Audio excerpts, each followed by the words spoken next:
Bonjour à tous. Bonjour Bonjour. Vanessa, bonjour Renata. Bonjour. Bonjour. Alors, merci d'être là aujourd'hui avec nous. On va parler d'un sujet bien d'actualité qui est le CPF. Alors, on a encore un certain nombre de personnes qui doivent nous rejoindre. On a pas mal d'inscrits aujourd'hui. Pour l'instant, on est une quarantaine. Il y a encore pas mal de personnes effectivement qui sont déconnectées. Je vais en profiter pour rappeler les fonctionnements de la plateforme puisque nous sommes sur Livestorm. Nous avons 2 espaces prioritairement qui vont être utilisés aujourd'hui. Nous avons le chat sur lequel nous pouvons nous envoyer des petits messages. Bienvenue. Et un espace de questions. Nous aurons un temps de questions-réponses à la fin de ce webinaire pour pouvoir aborder effectivement toutes les interrogations, les choses peut-être sur lesquelles vous aurez besoin de précision. Donc, n'hésitez pas à noter vos questions là-dedans plutôt que dans le chat. Ce sera plus simple pour nous d'aller effectivement les récupérer à la fin et pouvoir être efficient sur le temps que nous allons avoir aujourd'hui. Puisqu'on a à peu près 45 minutes. Renata, Vanessa et moi sommes de vraies pipelettes. On va essayer de laisser du temps à la fin, effectivement, pour ces questions-réponses. Et voilà. Donc, on va attendre encore un petit peu. Voilà, il y a pas mal de monde qui se connecte. Bonjour à tous. Merci pour vos messages.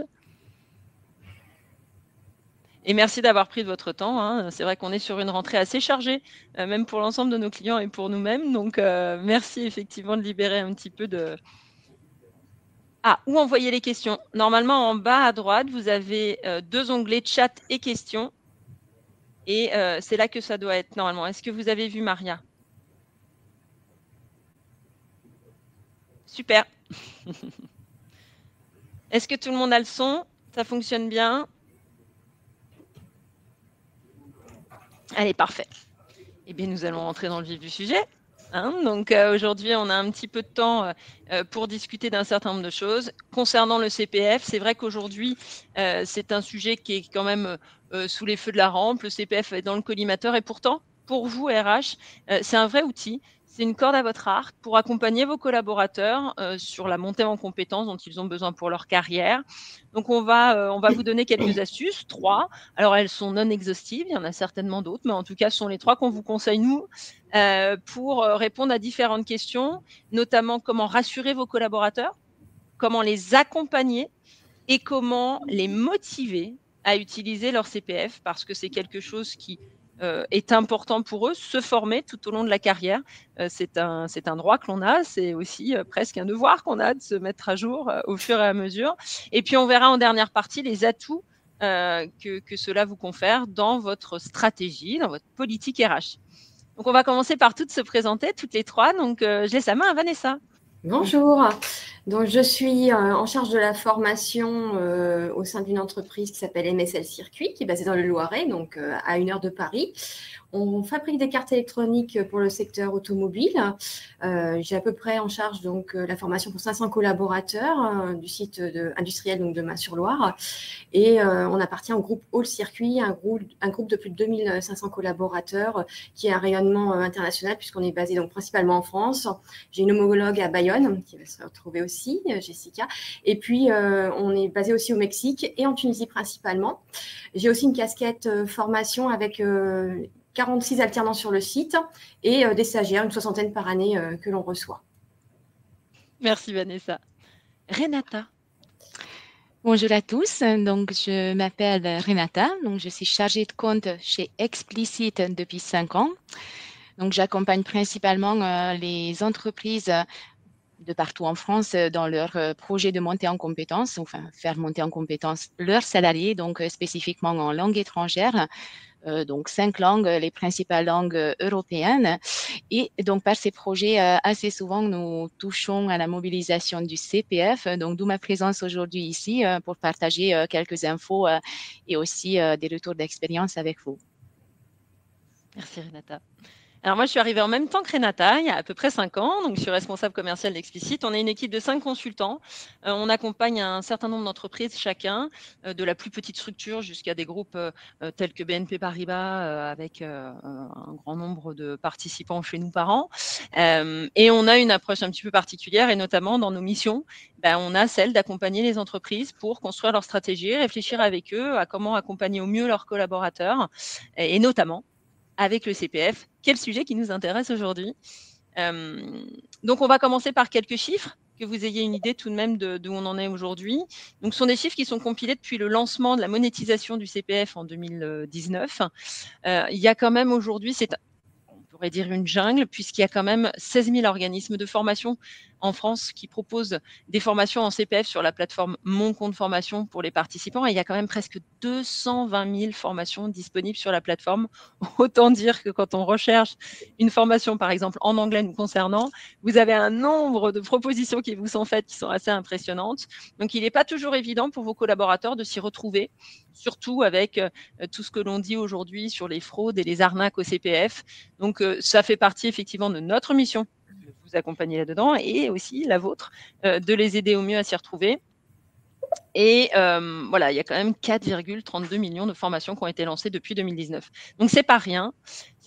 Et on va rentrer effectivement dans le vif du sujet pour voir comment rassurer vos collaborateurs, leur donner les informations essentielles pour bien comprendre déjà qu'est-ce que le CPF. Donc, je passe la main à Renata. Donc, en effet, c'est très important de communiquer de vraies infos concernant le CPF, puisque Céline a évoqué le sujet des fraudes qui sont assez récurrentes malheureusement actuellement. Nous sommes beaucoup démarchés, nous avons beaucoup d'infos et malheureusement, celles-ci ne sont pas toujours les bonnes. Donc, on va faire un petit tour d'horizon. Qu'est-ce que c'est le CPF pour commencer? Donc, comme vous le savez certainement, bon, c'est jamais trop mal de répéter les infos. Voilà. Donc, il s'agit d'un droit donc qui sert à développer les compétences professionnelles et donc ainsi l'employabilité des bénéficiaires. Donc, qui sont ces bénéficiaires? Donc, c'est toutes les personnes actives, donc à partir de 16 ans, et par dérogation, même les jeunes de 15 ans qui ont signé un contrat d'apprentissage. Et donc, il est très important de savoir que ce droit n'expire pas, il reste actif donc jusqu'au départ à la retraite. Donc, c'est un droit, comme on vient de dire, qui sert à développer ses compétences professionnelles principalement, bien entendu. Donc, il sert à financer des formations qui doivent être obligatoirement soit certifiantes, soit qualifiantes, soit diplômantes. Je me permets d'intervenir, mesdames. Oui. Bien sûr. Pour un petit témoignage justement à ce sujet, donc je vous disais, j'ai beaucoup d'alternants sur le site. Par retour d'expérience, en fait, tous nos maîtres d'apprentissage acquièrent en fait des heures en plus qui peuvent être associées au CPF. Il y a un compte qui s'appelle le CEC, on en reparlera un peu plus tard, mais c'est toujours intéressant de le dire. Et on a eu aussi un apprenti en école d'ingénieur qui a dû repasser son TOEIC pour valider son diplôme d'ingénieur et qui a utilisé son CPF puisqu'il peut, dès son entrée en contrat d'apprentissage, mobiliser des heures, enfin maintenant c'est des euros, pour voilà, se former aussi via le CPF. Super Vanessa, merci pour cette petite parenthèse. Donc en effet, vous avez vu par rapport à ces exemples que comment utiliser, on va revenir, mais comment utiliser le CPF. Donc ça montre bien comment utiliser pour une formation certifiante, qualifiante ou diplômante par exemple. Comment est-il financé le CPF? Donc là, peut-être il y a quelques zones d'ombre. Donc le CPF est financé par les employeurs. Et ça se fait par la contribution unique à la formation professionnelle, donc qui est depuis cette année, donc depuis 2022, est collectée par l'URSSAF. Ensuite, donc, de l'URSSAF, ça redescend dans les compteurs des salariés. Donc, petit rappel sur la contribution unique à la formation professionnelle. Donc, il y a 2 tranches d'entreprises qui versent cette contribution à hauteur de 0,55%, donc pour les plus petits, donc moins de 10 salariés. Ce pourcentage se calcule sur la masse salariale brute de l'année N-1. Et pour les plus grand, donc à partir de 11 salariés et donc plus nos limites, le pourcentage est fixé donc à 1% de la masse salariale brute de l'année N-1. Donc, comment utiliser le CPF côté salarié, donc côté titulaire, c'est bien le mot qu'on utilise le plus souvent puisqu'il ne s'agit pas que des salariés exclusivement. Cependant, les règles de fonctionnement sont communes à tous. Donc, tout le monde a un espace dédié qui est accessible via l'interface Mon Compte Formation, donc moncompteformation.gouv.fr. tous les autres espaces qui vous sont proposés par, je ne sais pas, des organisations peut-être douteuses. Voilà, c'est pas les bons. Donc, il y a un seul espace unique, moncompteformation.gouv.fr, où tous les titulaires trouveront différentes options, notamment pour consulter ses droits, pour mobiliser le CPF, donc ainsi déposer un dossier de formation donc sur une offre sélectionnée dans le catalogue en ligne. Donc voilà, après il y a encore d'autres droits, on va peut-être pas tous les citer parce que ça va être un petit peu long. Ce qu'il faut savoir qu'une fois nous avons fait notre choix donc dans le catalogue qui figure donc dans cet espace dédié aux titulaires, l'organisme va faire une réponse rapidement donc sur la demande de formation envoyé, déposé en ligne par le particulier. Ensuite, une fois toute la validation de cette démarche d'inscription est faite, le titulaire dispose encore 14 jours de délai de rétractation et c'est très, très important à savoir parce que ces 14 jours peuvent servir à faire marche arrière. Donc vraiment, si jamais vous pensez que toutefois vous avez fait une démarche, vous avez répondu en fait à une démarche frauduleuse, voilà, vous pouvez toujours faire marche arrière pendant 14 jours, qui est un délai de rétractation légale. Vous pouvez annuler votre dossier d'inscription sans pour autant qu'il y ait quelconque contrepartie. En l'occurrence, ce délai de rétractation passé, donc tout est acté, il y a une validation qui est définitive de tous les côtés et donc le coût pédagogique total lié donc à la formation sélectionnée sera débité du compteur de la cagnotte du titulaire. Donc, il est bon à savoir et d'ailleurs même très, très important à savoir que pour toute formation, donc, il y a une durée de réalisation fixée par l'organisme de formation et cette durée n'est pas extensive. Donc, si jamais le participant ne peut pas réaliser toutes ces heures dans le délai imparti, malheureusement, il n'y aura pas de remboursement fait par la Caisse des dépôts et consignations, qui est donc l'instance gestionnaire du CPF. Donc, malheureusement ou heureusement, il faut rentrer vraiment dans le délai qui est fixé au démarrage et il faut essayer de réaliser toutes ces heures de formation commandées au démarrage. Il n'y a pas la possibilité de récupérer donc les heures non faites, non réalisées et donc le coût qui correspond au prorata.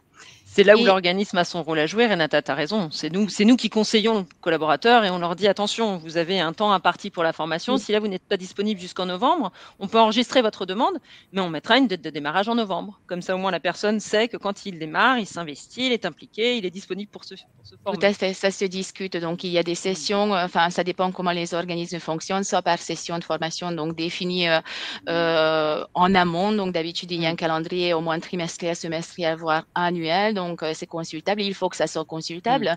Comme ça, chacun peut choisir la période la plus propice. Après, il y a des organismes qui fonctionnent par entrée-sortie permanente. Donc, c'est voilà, ça se discute aussi. Quelle est la meilleure période? C'est pas parce qu'on a fait notre inscription aujourd'hui qu'on doit obligatoirement commencer demain. Tu as entièrement raison, Céline.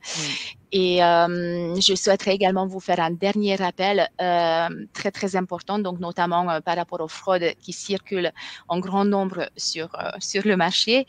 Attention à ne jamais divulguer ni ses codes d'accès à mon compte formation, à l'espace mon compte formation, ni son numéro de sécu, ni ses accès à l'espace France Connect.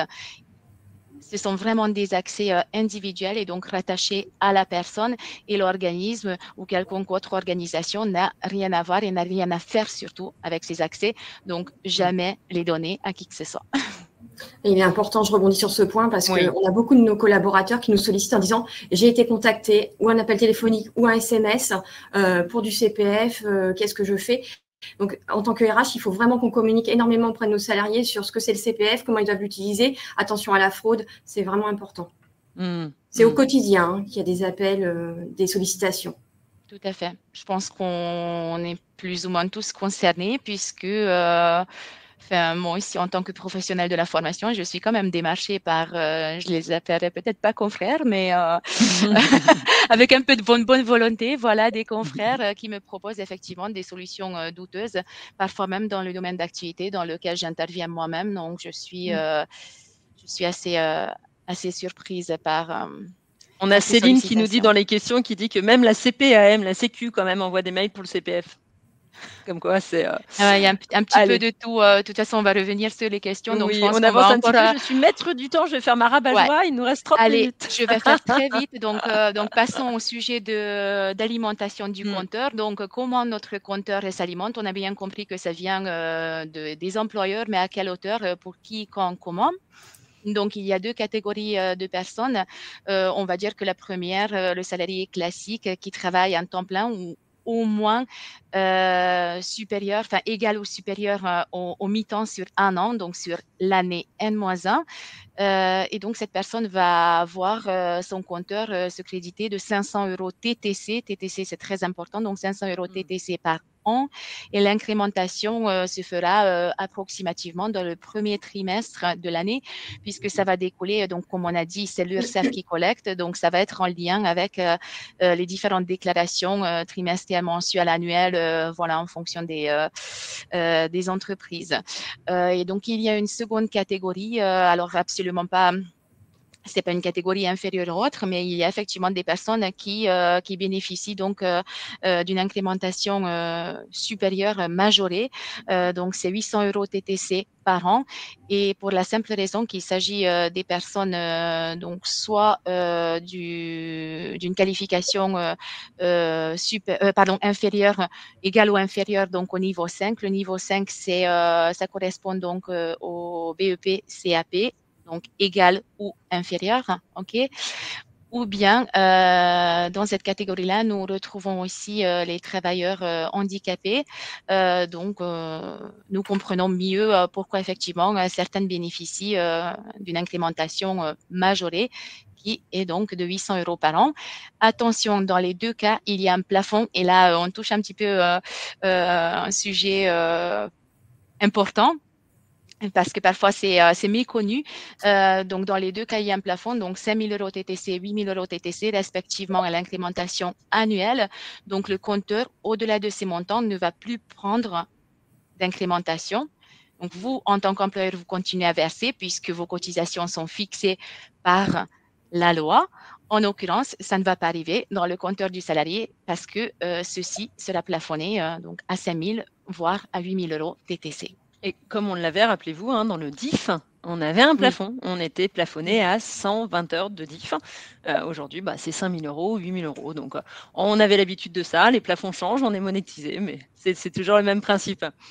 Alors, petit sondage pour animer aussi cet échange donc à la Jean-Pierre Foucault, même si voilà, visiblement il n'y a pas de millions à gagner.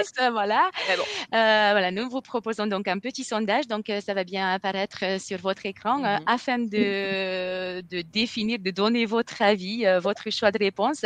Dans quelle année on va atteindre ce plafond? Donc depuis l'existence du CPF, le comptage le calcul peut être fait, voilà, 500, 800 € par an. Donc, ainsi, on arrivera donc au plafond en 2022, en 2023, en 2024 ou en 2025. À vous de jouer. Tic-tac, tic-tac, tic-tac. Alors. Tiens, je vais cliquer moi ici. Tu joues? Moi aussi, j'ai joué. Oui, j'ai joué aussi, j'avoue, je suis assez joueuse. Super. Alors, c'est assez c'est plutôt, on est sur toutes les dates, Renata. Alors, il y a 22, 23, 24, 25. On a plutôt 2025 en majorité pour l'instant. Je te laisse donner. Allez, on va donner la réponse quand même. C'est complètement fou parce que, et je pense que vous ne vous y attendiez pas, vous avez tous raison, ou en tout cas, vous pouvez tous avoir raison. Et je vais vous dire pourquoi, voilà, pour que ça soit clair pour tout le monde. Donc, aujourd'hui, on a vu qu'il y a un calcul de base en fonction de la qualification. Donc, je le dis parce que j'ai vu passer une question. La qualification niveau 5, c'est équivalent au BEP CAP. Donc, il faut que ça soit égal ou inférieur pour tomber sur le montant majoré de 800 € TTC. Donc, vous avez vu que tout le monde cumule. Le calcul peut être simple. Le CPF existe depuis 2015. Au début, C'était pas monétisé, mais il y a eu une reprise en 2020. Bon, enfin voilà. Ainsi, nous arriverons à 2026 si on reste sur ce calcul-là. Mais beaucoup parmi vos collaborateurs ont bénéficié des dotations. Donc, on va en venir un petit peu plus tard. Qu'est-ce que c'est les dotations? Donc, les dotations peuvent venir des régions, de Pôle emploi, même de l'employeur lui-même. Donc, aujourd'hui, il n'y a aucun compteur qui présentera le même montant. Et d'ailleurs, il y a eu aussi la possibilité de faire reprendre son DIF. Donc, il y a quand même des salariés qui ont fait cette reprise de points, enfin d'heures à l'époque. Donc, du coup, les compteurs sont tous différents, crédités d'un montant différent et c'est seul votre collaborateur qui peut savoir où est-ce qu'il en est par rapport au plafond que nous vous avons présenté à l'instant. Merci Renata pour ces détails, en tout cas pour reposer le cadre, pour effectivement savoir de quoi on parle, se rappeler pour ceux effectivement qui avaient des petits, encore des manques sur le sujet. Et on va aborder aussi comment accompagner les collaborateurs. Maintenant qu'on leur a tout donné en termes d'information, effectivement, comme le disait Renata, il y a les dotations. Il y a Pôle emploi, les entreprises, les régions qui peuvent faire des dotations. Pour l'instant, les entreprises sont les grands vainqueurs puisqu'il y a quand même 190 millions qui ont été faites par les entreprises françaises. Bon, c'est une indication comme une autre. Pour l'instant, ça ne veut pas dire grand-chose. À quoi sert la dotation et comment le faire? On va rentrer donc dans la deuxième astuce, co-construire le projet formation CPF avec vos collaborateurs. Ça va aider encore une fois quand même à les rassurer et à continuer à les accompagner. Nous avons défini 3 niveaux de stratégie CPF différentes. La première, c'est de guider, de simplifier les démarches pour vos collaborateurs. Comme on l'a vu tout à l'heure, la plateforme, il y a à peu près 120 000 offres disponibles. Autant dire que c'est beaucoup. Donc, la première chose que vous pouvez faire, c'est déjà leur permettre de suivre leur formation tout ou partie sur leur temps de travail.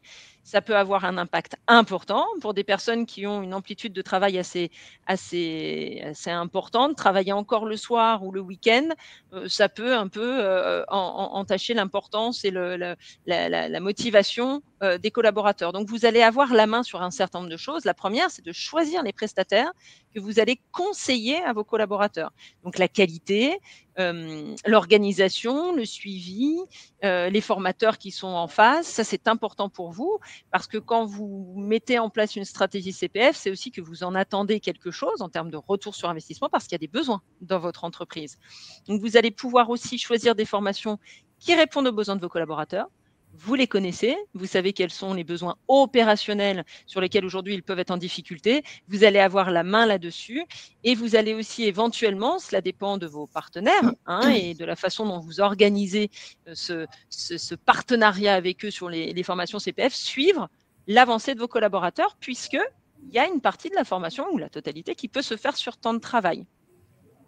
C'est pour cela que je suis ici aujourd'hui aussi. On m'a sollicité par explicite, puisque je travaille avec Fabien depuis de nombreuses années. Et nous, c'est une stratégie de co-construire en fait le projet de formation avec le collaborateur et son CPF. On utilise le fait qu'il utilise l'argent pour se former et en contrepartie, on fait sa formation sur son temps de travail, ce qui nous permet, nous, de la comptabiliser au plan de développement des compétences aussi. On choisit avec lui les organismes, du coup, et on a même avec Explicit, en fait, une attestation qui s'appelle l'autorisation de transmission des informations liée à cette formation, ce qui nous permet, nous, d'avoir ce suivi aussi habituel qu'on avait en passant uniquement par le plan pour le financement. Donc, voilà nos offres. C'est la fameuse corde à votre arc, Vanessa, dont on parlait au tout début, qui est le plan de développement des compétences, le CPF. Il y a eu des financements exceptionnels pendant la pandémie qu'on vient de vivre pour des sociétés de plus de 50 qui étaient avec vos branches, les FNE, les FSE, mais on espère finalement ne plus avoir besoin de tout ça parce que tout ira beaucoup mieux.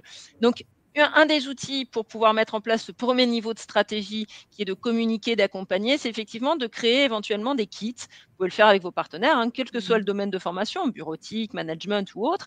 C'est que le partenaire facilite encore la navigation des participants sur la plateforme Mon Compte Formation. Ici, par exemple, Vanessa a son kit qu'elle donne à ses collaborateurs où il y a un lien qui envoie directement sur les parcours qu'elle a choisis avec son consultant. Donc ça, c'était le premier niveau d'accompagnement. Le deuxième, qui est un pas encore un peu plus important vers le collaborateur, c'est la dotation. Il y a 2 types de dotations. La première, c'est la dotation volontaire, soit parce que vous décidez, stratégie RH, de donner 100 € à chacun des collaborateurs qui va investir sur sa formation, qui va mobiliser son CPF, ou alors certains collaborateurs qui auraient des compteurs insuffisamment implémentés, d'aller faire un rajout occasionnel sur leur compteur CPF.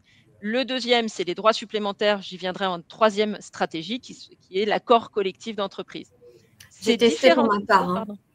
Oui. Je disais, j'ai testé pour ma part une dotation volontaire sur une personne qui n'avait pas assez d'argent dans sa cagnotte pour suivre ses cours avec Explicit, la langue. Et du coup, on a complété. Ça se fait très facilement sur Net Entreprise avec l'EDF. L'espace se fait bien. Voilà, effectivement, ce que j'allais dire, il y a une plateforme qui est dédiée. Alors, les participants ont mon compte formation.gouv.fr et les entreprises ont la plateforme EDF, qui est l'espace des employeurs et des financeurs. Donc, il n'y a pas que les employeurs qui vont là-dessus. Pour rappel, il y a Pôle emploi et les différentes branches professionnelles. Donc, comme le disait Vanessa, c'est assez simple en soi. On ne va pas revenir tout à fait dessus. Si vous voulez, on pourra vous envoyer d'ailleurs cette petite infographie, mais il faut d'abord habiliter votre entreprise sur Net Entreprise, ce qui vous donne accès au portail EDF. Sur le portail EDF, il y a deux façons de faire. Soit vous avez un collaborateur isolé et vous allez renseigner les informations pour que lui puisse bénéficier d'un montant que vous définissez là-dessus, ou vous en avez plusieurs. Et vous complétez effectivement sur un fichier Excel CSV que vous importez sur la plateforme, la liste des collaborateurs concernés. Le paiement se fait par virement bancaire auprès de la Caisse des dépôts et consignations et la dotation arrive 24 heures normalement après sur 24 heures, peut-être 48 heures sur l'espace du collaborateur. Donc un tout petit peu de patience, ils ont toujours envie de se former, juste qu'ils attendent un peu parce que s'ils retournent sur la plateforme avant que la dotation soit effective, on va sortir la carte bleue. Donc voilà, donc encore une fois, on les informe. Vous pouvez les informer par le biais de votre partenaire ou vous-même sur ce schéma-là. La troisième stratégie, je ne vous cache pas que jusqu'à présent, ni Renata ni moi, ni nos 3 autres consultants n'ont eu à accompagner d'entreprises sur ce dispositif-là parce qu'il est un peu plus lourd. Il a des avantages, il a des inconvénients. C'est quelque chose qui est très cadré. Il y a 4 grands principes. C'est du coup une politique qui va être assez figée. Vous la définissez au démarrage. Il y a forcément, pour le coup, un engagement financier de l'entreprise, donc on ne sera pas dans la stratégie numéro 1. Il y aura forcément une dotation de votre part sur le compteur des collaborateurs. C'est quelque chose qui doit impérativement être négocié avec vos instances représentatives du personnel, en fonction de votre taille d'entreprise, c'est le CSE, le CE, les syndicats et ainsi de suite. Et l'avantage qu'il pourrait y avoir, c'est une simplification de gestion. Parce qu'une fois que cet accord est rédigé, signé, validé par toutes les parties, il y a des cases. Et si vos collaborateurs remplissent les cases, c'est assez simple, effectivement, de dire oui, non, voilà ce à quoi tu as droit. Effectivement, les contenus recommandés pour un accord d'entreprise, ça va être donc de détailler un maximum les choses. Quelles sont les formations qui seront éligibles à un financement de votre part? Quel sera donc le montant de cette dotation? Les différentes populations, alors c'est le niveau de qualification, hommes, femmes, l'âge, c'est extrêmement détaillé.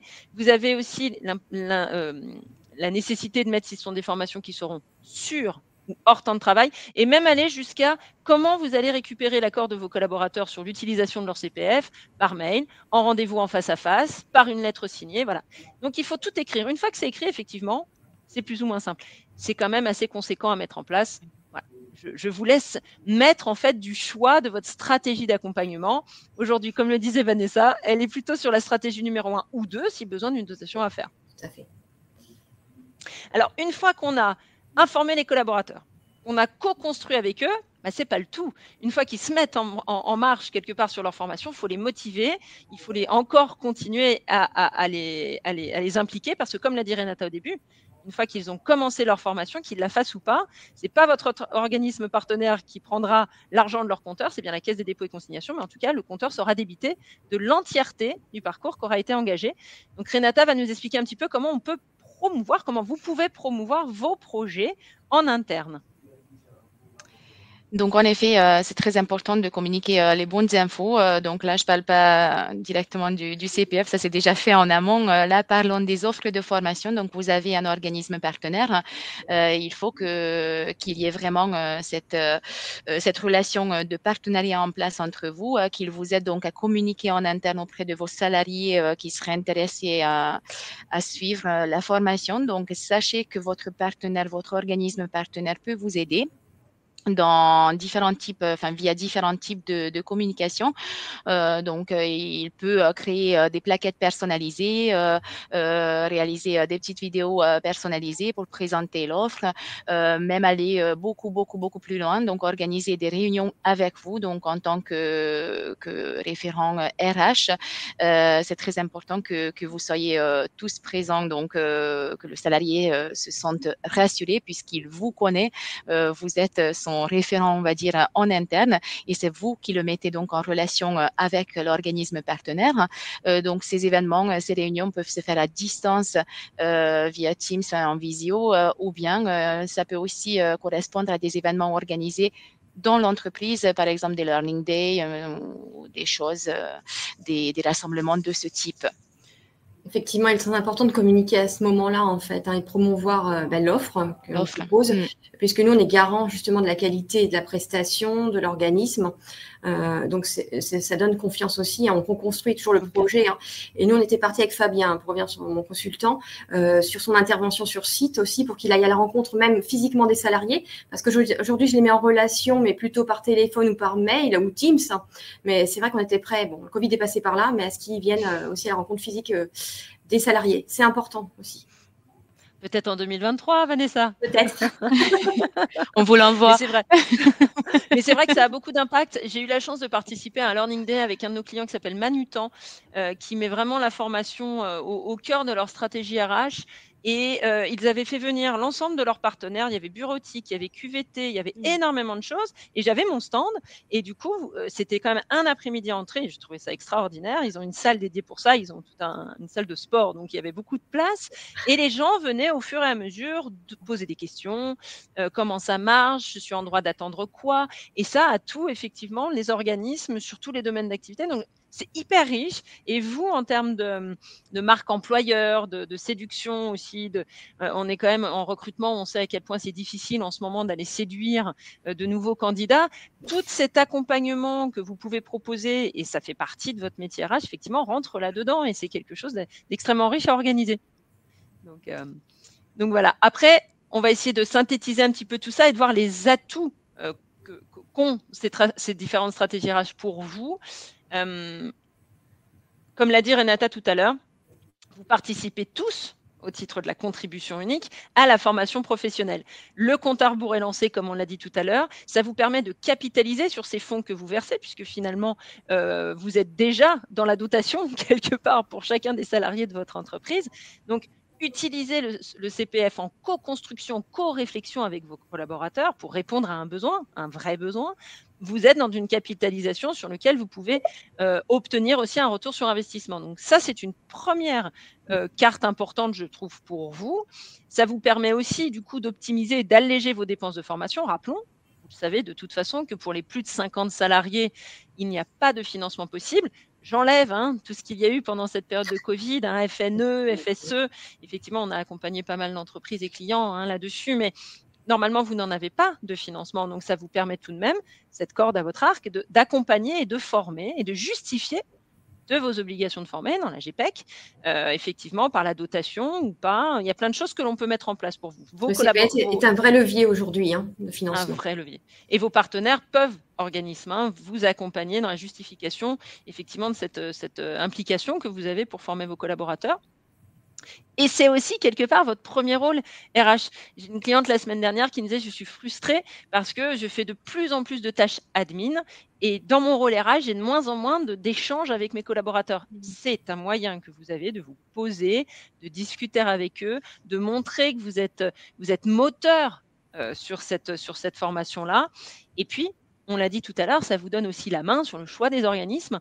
Vous allez pouvoir leur garantir, on parlait de ce côté rassurant, que vous avez aussi auprès de vos collaborateurs à faire ce choix pour eux, à faire le tri dans cette jungle d'organismes de formation, tout domaine confondu. Donc voilà, toutes ces choses-là sont importantes pour vous et ça vous donne la possibilité d'être moteur de la montée en collaboration, en compétence de vos collaborateurs.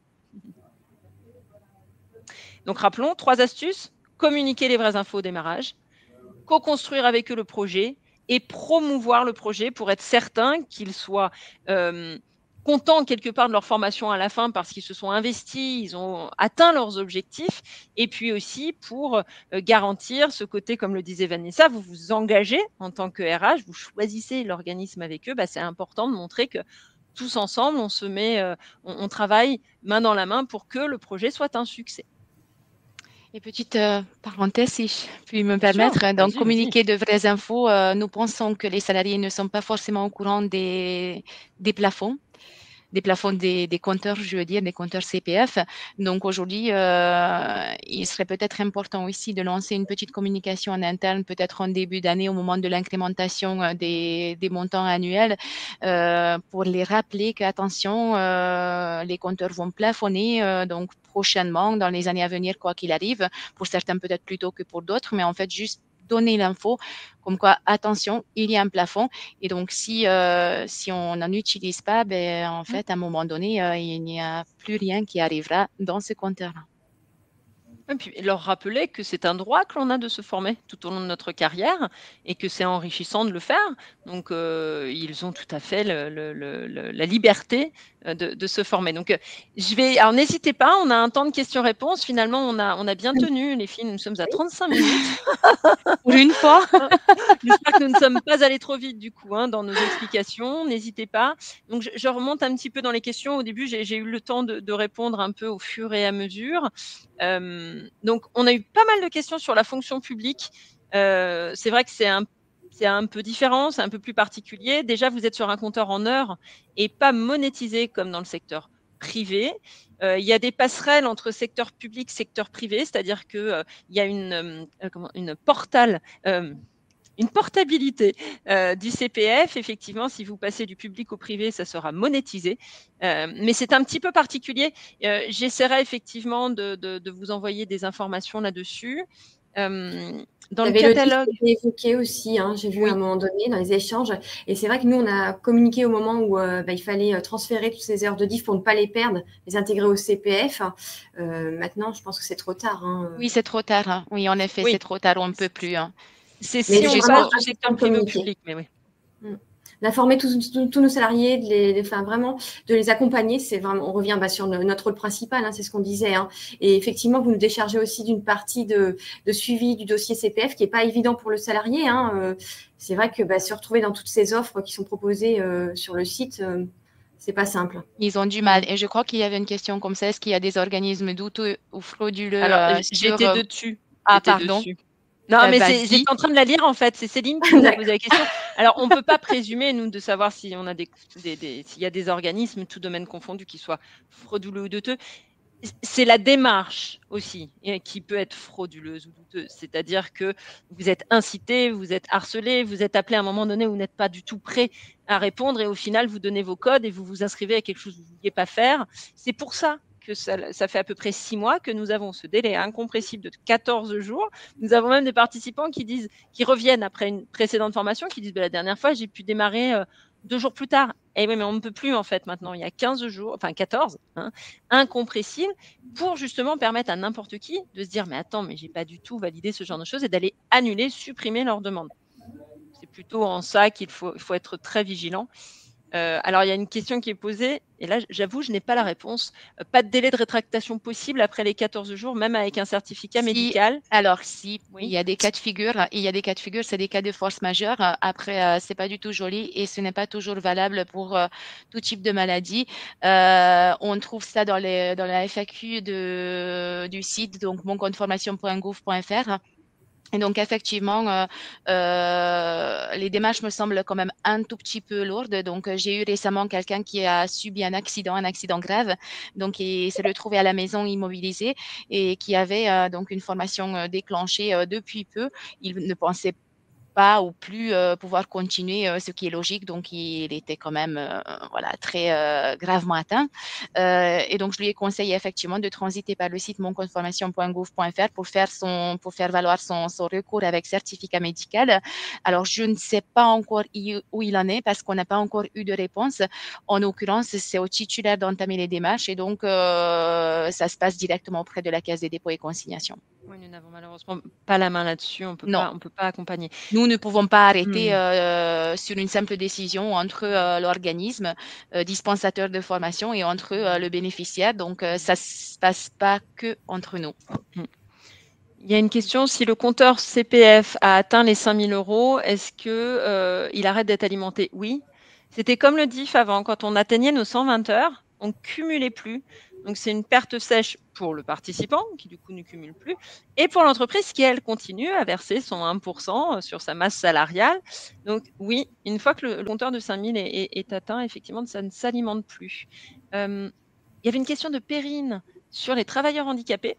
Donc, c'est dans la catégorie, effectivement, des personnes qui cumulent 800 € par an. Vanessa, on en avait parlé ensemble, c'est bien ça, hein? J'ai pas suivi. Les travailleurs handicapés sont Oui. sur le barème. La question, c'était est-ce que c'est sur le barème de 500 € ou 800? C'est 800 € par C'est le mois. barème de 800. Oui, par an. Tout à fait. Alors. C'est rigolo, Séverine a eu 2 appels en cours de ce webinaire de la caisse du CPF. C'est pas mal. Nous sommes tous surveillés, je vous le dis. Complètement. Donc là, on a SOP qui nous donne un numéro de téléphone pour dénoncer si on est sur une démarche frauduleuse. Et il y en a énormément. Il faut faire très attention. C'est vrai qu'il y a beaucoup de salariés qui reviennent vers nous en disant j'ai été appelé, j'ai eu un mail, j'ai eu un SMS, qu'est-ce que je fais? Donc, c'est vrai que même les personnes informées, puisque nous, on le fait, ça donne le doute. Hein. C'est vrai qu'on peut être pris, comme vous le disiez, Céline, à n'importe quel moment. Hein. Bien sûr. Et on n'est pas préparé à ça et il ne faut surtout pas donner ses codes, surtout pas donner son enveloppe aussi, parce qu'on peut avoir un besoin, mais l'organisme va commencer par déjà évoquer le besoin avec vous avant de parler d'argent et de durée, enfin, de contraintes autres. Bien sûr. On a une question de Laure. Elle est arrivée sur le chat, mais je l'ai lue. Comment obtenir l'accord du salarié pour son CPF? Donc, en tant qu'entreprise, comme disait Vanessa, vous pouvez effectivement faire une lettre de commun accord. Alors, moi, j'ai même des clients qui se posent, qui font une petite lettre. Voilà, on te permet de suivre ta formation sur temps de travail avec tel organisme. La formation démarrera à telle date, terminera à telle date. C'est une sorte de convention que vous pouvez faire. Ce n'est pas obligatoire, mais chacun fait effectivement comme il le désire. Vanessa, vous procédez comment? Tout à fait. Hein, c'est un courrier en fait qui autorise, donc le salarié autorise l'employeur via l'organisme de formation. Donc l'organisme de formation peut communiquer, donc conforme à la réglementation RGPD bien sûr, hein, les données du CPF qui est engagé de date à date bien sûr, et au-delà de cette date, c'est fini. Hein, voilà. C'est vraiment un courrier qui autorise l'organisme de formation avec lequel le salarié a contractualisé son CPF à communiquer auprès de son employeur pour qu'il y ait un suivi. Et on a 2 questions très intéressantes de Christine et Marine. Alors, Christine, peut-on réutiliser les droits CPF une fois en période de retraite? Il faut mobiliser et démarrer votre CPF avant la retraite. Et on a souvent des personnes qui nous appellent. Effectivement, je suis à la retraite dans 3 mois. Et c'est pour ça que je vous parlais du rappel du droit à la formation et qui nous disent je ne me suis jamais formée, donc j'ai un compteur plein et je veux voyager. Bon, voilà, donc ça arrive. Effectivement, il faut le faire avant la retraite. Et deuxième question, comment faire si un salarié ne souhaite pas mobiliser son CPF? Il n'a pas obligation de le faire. Il vous proposez, il dispose. On ne peut pas imposer. Ça s'appelait le droit individuel à la formation avant. Il y avait le droit, hein, mais là, c'est compte personnel de formation. Donc, on peut lui proposer d'utiliser son CPF, mais s'il ne souhaite pas le mobiliser, il n'a pas obligation de le faire. Tout à fait. C'est à l'entreprise là de trouver donc des arrangements, comme on le disait, de faire une formation sur temps de travail, ça peut en être un, enfin, ou d'autres solutions. C'est vraiment un projet co-construit. Oui. Oui. Si je puis me permettre, je reviens sur une question de Céline qui a été répondue en partie par Céline. Voilà, elles ont fait un ping-pong entre Céline, mais c'est intéressant la question. Vous avez vu c'est la présentation qu'on peut financer le permis B via le CPF. Alors attention, donc là on parle des enfants du bénéficiaire qui auraient bénéficié donc de ce financement via le CPF du papa ou de la maman. Alors, ça ne marche pas exactement comme ça. Peut-être ça marche encore par des chemins douteux, mais en réalité, et selon les règles, le permis peut être financé que dans le cas où il sert en fait aux bénéficiaires pour maintenir son employabilité. Donc, il y a une montée en compétences par rapport au poste de travail qui est recherchée donc par cette action. Et c'est pas pour financer le permis de nos jeunes enfants, de voilà. nos jeunes ados ou jeunes adultes, voilà, malheureusement. Les petits jobs d'été servent bien pour financer le permis de conduire de nos jeunes. Ah bah oui, non, s'il y a des auto-écoles qui proposent effectivement d'utiliser le CPF de papa-maman, on retombe encore dans le vif du sujet en disant bon, enfin c'est pas ce qui est attendu, ce qui est dit, voilà. Effectivement, je vous invite à regarder le catalogue. Je ne me suis pas penchée sur les permis, mais il y a certainement des permis professionnels, type que permis poids lourd, certainement, utilisation aussi dans les BTP des différentes machines. Je suppose qu'il y a d'autres permis. Les CACES, effectivement. Les CACES. Écoutez, nous avons atteint les 45 minutes. Je vous remercie pour cette interaction qu'on a eue. Merci pour vos questions, merci pour votre temps. On espère que vous ressortez avec un certain nombre d'infos que vous n'aviez pas au démarrage de ce webinaire. Nous allons vous faire parvenir le replay et nous vous souhaitons à tous une belle journée. Merci à tous. Merci à tous. Bonne journée. Bonne journée. À bientôt. Et merci pour vos messages. C'est clair. Beaucoup de questions. Oui.